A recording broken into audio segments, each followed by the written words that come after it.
cake. Ooh, cookies, pie, cobbler.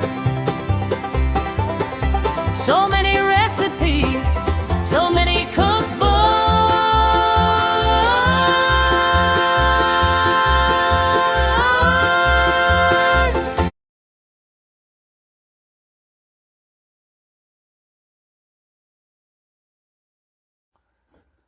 So first thing we gotta do, we gotta make the sauce for our chicken and vegetable saute.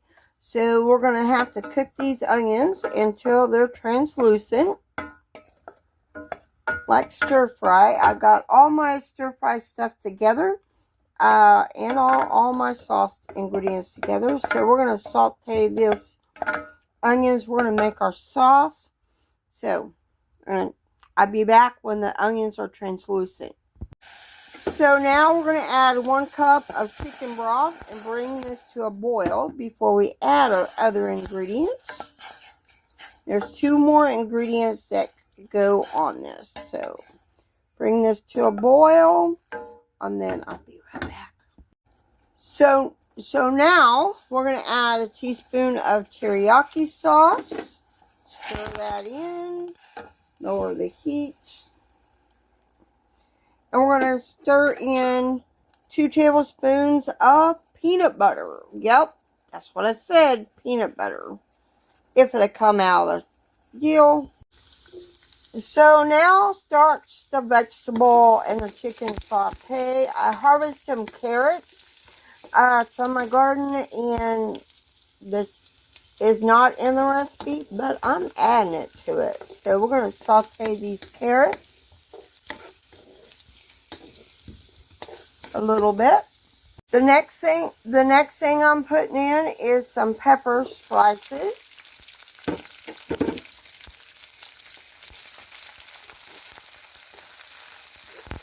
Saute these up.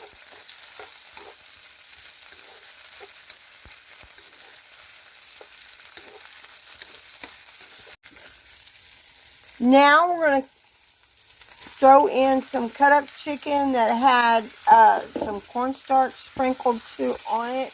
You could also sprinkle some arrowroot, to my understanding. I cut this chicken tenders up a little bit, so we're going to get this brown before we add our next ingredient. This next ingredient, I kind of cheated. I went and got a package of frozen. It was on sale, so we're going to heat that up and put that in there. So I did add a little bit of the sauce and letting it cook in the sauce itself a little bit. So just heating the broccoli through, and then it will be done.